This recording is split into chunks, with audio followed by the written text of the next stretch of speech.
A Florida man with alone tattooed on his face commits some crimes alone. A Florida man shot at a home after getting kicked out for groping a lady. A repeat dine and dash offender, Florida man, is arrested after his third dine and dash offense. And Florida is debuting a new material for building roads, and it's radioactive. These are the weird stories for Friday on Weird AF News. They're all from the state of Florida, because that's what I do on Friday. Only weird news from Florida. My favorite state. Your favorite state. It's Florida. Florida Friday on Weird AF News. Here we go. A Florida man with alone tattooed on his face commits crimes alone. Alone again. Naturally. Winter Haven, Florida. This Florida man with alone tattooed on his face is accused of going on a one-man crime wave. Well, I mean, when you label your face alone, it's you're kind of putting a very strong message out there of how you like to operate in the world. Alone. You get the hint, bro? It's written all over your face. You don't have to say a word. According to the Polk County Sheriff, we have here Grady Judd. Grady Judd. That's such a Florida man name. Grady Judd. Grady. Who's got a tattoo on their face that's bad? Grady Judd, of course. His birthday was on New Year's Day. Oh, celebrating his birthday. Just committing some crimes. He began his law-breaking binge when he was seen loitering outside a business. All right, a loitering. Pretty mild on the whole scale of Florida man, discretions. Eventually, Grady Judge stole a utility vehicle. That's right. Had to do it. And I steal alone. Yeah, with nobody else. Oh, when I steal alone, I prefer to be by myself. Stole the utility vehicle, and guess what he did with it? Grady Judd. He crashed it. Florida man Grady Judge, who loves to do things alone, didn't stop there with the wrecked vehicle. After the crash, he's accused of stealing another vehicle, a Jeep, and wrecking that, causing $4,000 in damage. Well, he's just trying to find the right vehicle that's appropriate for a birthday cruise. The sheriff said when this Florida man, birthday boy with a lone tattooed on his face, was arrested, he had methamphetamine on him. So, Florida man rolling with drugs, and I assume drug paraphernalia. Probably got it for his birthday. Nah, it's a lifestyle. There's a mugshot here showing the tattoo's at a very, very great place, right on his cheek, right under his eye. That's where you want it. That's where you want it when you want to tackle life. You got goals. You want to achieve some things in life, put a tattoo right on your eyelid. That's what you do. We got a real Hall of Fame quote from our sheriff here, who says, "Of course you have got to have meth to do a lot of damage and a lot of crime in such short order." He knows what's up. He's got experience with Florida men down there. Keep an eye on this guy, he said. Keep an eye on this guy.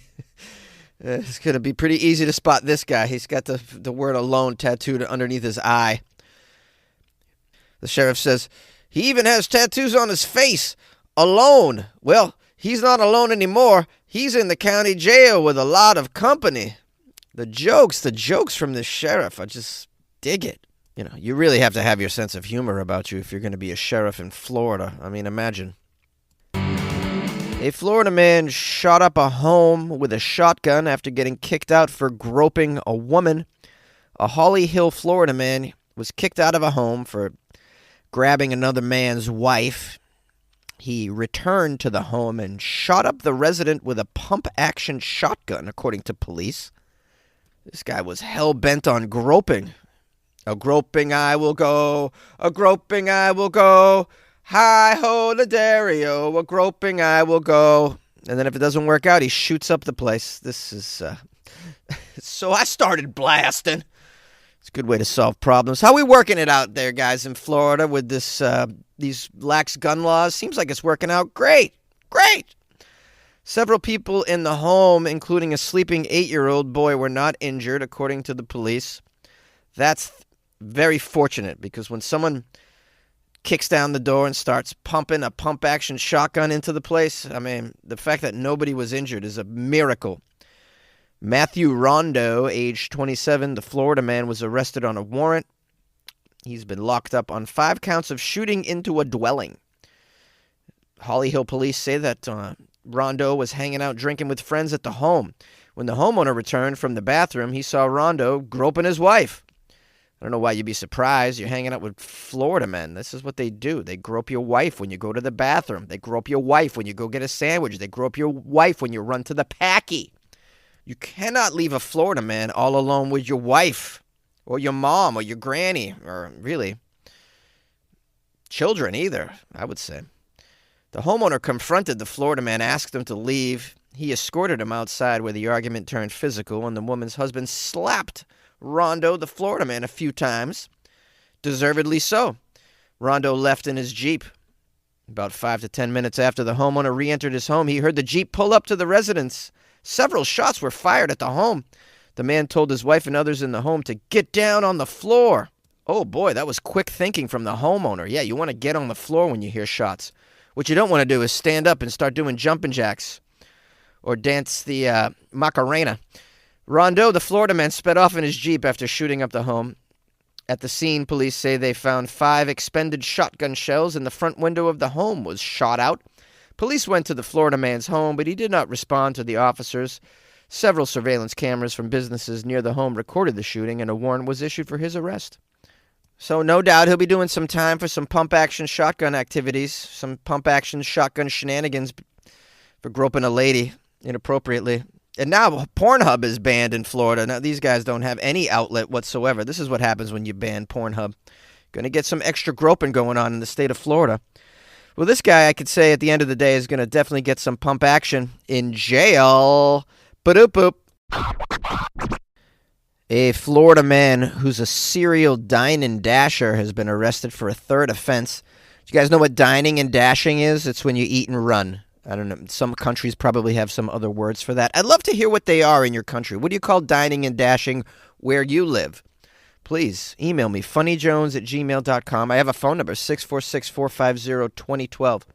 I have never dined and dashed in my life. A friend of mine told me recently he's done it many times. But his favorite thing to do, though, not dine and dash, but to booze and dash. He'll drink at the bar and bounce. I've never done any such things.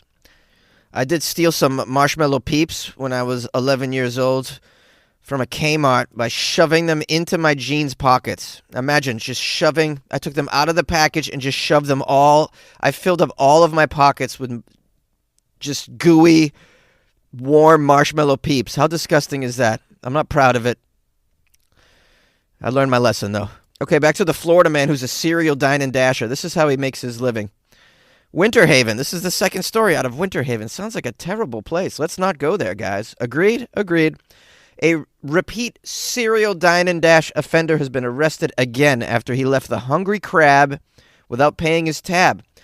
He left the Hungry Crab without paying his tab. Are they starting to do rhymes in these stories now? Is that what's happening? Winter Haven police say 24-year-old Shane Wiley of Auburndale spent 5 hours at this restaurant, the Hungry Crab. That's a long time. 5 hours. You can really rack up a bill at the Hungry Crab in 5 hours. That's a lot of crab. Crab isn't cheap. It does take a long time to eat the crab, though. You gotta, if it's one of those crab places where they give you I assume it's that kind of place where they give you the legs and everything. You gotta crack them open yourself. That could take some time. You could be there for a few hours. 5 hours seems excessive. He racked up a bill of over $200 in that amount of time.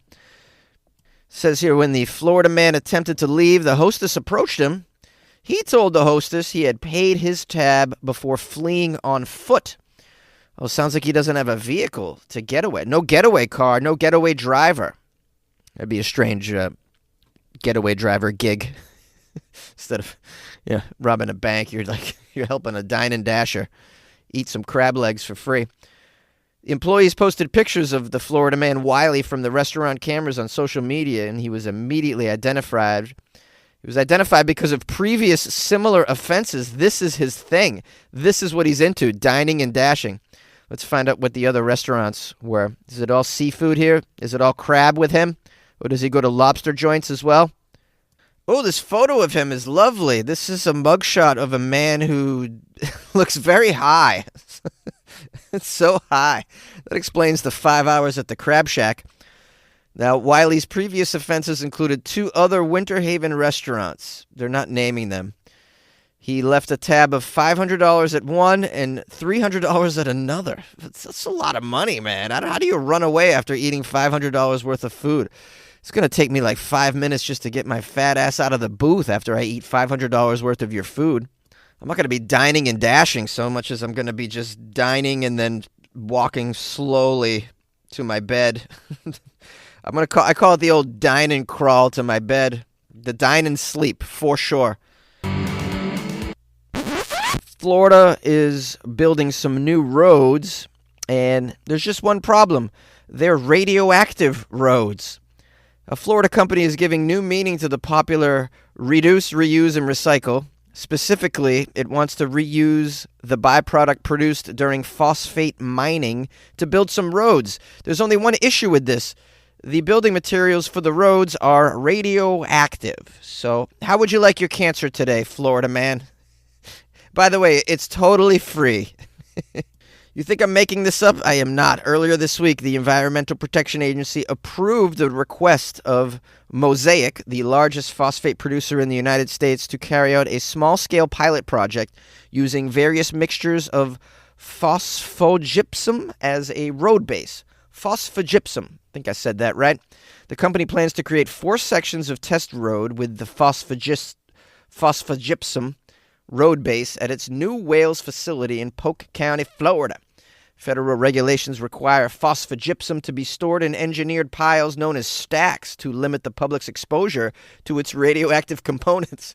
So they already have regulations in place to limit the public's exposure to the radioactive components in phosphogypsum. Yet someone approved the usage of this to make public roads, it sounds like. I mean, it just sounds like something's a little off here. I got to question the safety of building public roads with radioactive building materials. What happened to that concrete that everybody used to use? What's that? Is that too woke in Florida? The concrete's too woke. The concrete's gay. It's gay. Florida decided. Although now your roads are going to be glowing. I think roads that glow in the dark are a little more gay than concrete roads. Would you not think that? All right, back to the article here. In its decision, the Environmental Protection Agency pointed out that based on multiple modeling efforts, the risks from this project were quite low. Do we believe them? The agency said that its approval was restricted to this project and not any broader use. Oh, you mean you're not going to use the radioactive material to build slides at the playground for the children? Or to use it somehow in your water delivery infrastructure for the community? Good job, guys. No, only for the roads, this radioactive materials. Now, look, let's keep reading, though. I don't want to judge yet. Maybe this is the non-dangerous radioactivity that I've heard about. Just kidding. I've never heard of non-dangerous radioactivity. I'm going to be honest with you. Okay, it says phosphogypsum doesn't appear out of nowhere, but no, really? It doesn't appear out of nowhere? I don't think anything really appears out of nowhere unless it's like a UFO. It says, but rather, it appears during the search for another valuable mineral in phosphate rock, phosphorus. I have heard of phosphorus. I don't know what it is. Some fertilizers include phosphorus in their products to help plants grow strong roots. Okay. To separate the phosphorus from the phosphate rock, companies dissolve the rock in an acidic solution. This is where the radioactivity comes into play. Okay. Radium is the waste byproduct of this entire process. Thus, we are left with phosphogypsum, it says here. When phosphogypsum decays, it produces radon, an odorless, colorless, radioactive gas. While radon is present naturally in soils and the atmosphere, it's generally found in limited amounts that don't pose a threat to human health. How about if you stack a lot of it, though, in a road? Is it safe then? I'm wondering. Miles and miles of radon. How about that? Is miles and miles and miles and miles of radon okay? Stacked on the road? Concentrations of it on the road? I'm wondering. Concerns arise if people are exposed to higher levels of radon over a long period of time, it says. Like sitting in traffic, perhaps? A long period of time? Sitting in traffic on a glowing radon road? I'm wondering. I'm also wondering if the world is ready for radioactive Floridaman. Is that what's... Should we prepare for that? He's like a toxic Avenger. Or what about a radioactive Godzilla gator? The mutant cancer gators? No! I don't see a problem with this at all, guys. What could possibly go wrong here? Oh, I don't know about you, but I just love my pythons glowing at night so I know where they are, so I don't step on one when I'm snowshoeing through the Everglades. It says roughly 20,000 people die every year from this radon exposure. It is the second cause of lung cancer behind smoking as well. Are we sure this is a good idea? There's a lawyer in Florida here who says that this dramatically increases the potential for harm to our road crews and the water quality. The EPA has bowed to political pressure from the phosphate industry and paved the way for this dangerous waste to be used in roads all over the country. This guy, I think, nailed it. The phosphate industry, meanwhile, claims that using phosphogypsum to build roads could be cheaper than the cost of current materials, including limestone rock. Yeah, and gator dung is probably cheaper than that, but I wouldn't use dried gator crapola to build the schools in the area. Just because something's cheaper? Is that your logic? Wow. Floridaman. In case you're wondering, the future of wide-scale use of phosphogypsum is up in the air in the U.S. The previous Trump administration approved the use of this radioactive materials, though the Biden administration later rescinded it. It's unclear whether the material is on the incoming president's radar. Oh, it will be. I mean, if you want it to be. They do say that having it as a road material is very low risk, unless you eat the road, which, you're dealing with Florida men here. You don't think they might eat the road? I think they could eat the road. Teenage Mutant Ninja Pythons. Teenage Mutant Ninja Pythons. How many of you are excited for the arrival of the Teenage Mutant Ninja Pythons in Florida? It's going to be great. Just another reason to move there. Hi, everybody. Thank you for joining me for this very immature episode of Florida Friday. Aren't they all like that, though? They're kind of immature. I mean, I'm dealing with degenerate criminals. What am I supposed to do with this stuff, Anyways, I appreciate everybody sending me articles the last couple of days. That was very helpful. You can always email me stories that you think are appropriate for the podcast to funnyjones@gmail.com. Let's give some love and thanks to someone who just bought me coffees. Cordyceps bought coffees. Cordyceps has purchased me coffees before, rather recently. Cordyceps wrote a lovely note. Happy New Year from Texas, Australia. Sorry, it's a little belated, but I got into some legal trouble, Jonesy. You see, I had this wicked earache, and my doctor suggested I get a couple of fish fins and distill them into an ale. I should then eye drop the brew right into my ear. Crazy, right?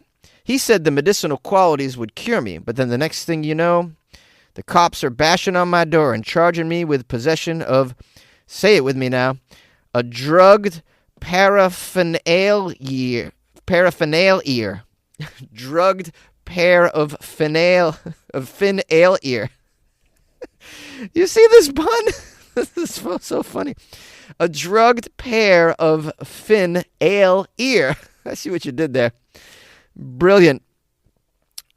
Anyway, Jonesy, joined the Patreon and thought I'd send you some coffee too. Good luck with your 2025, man.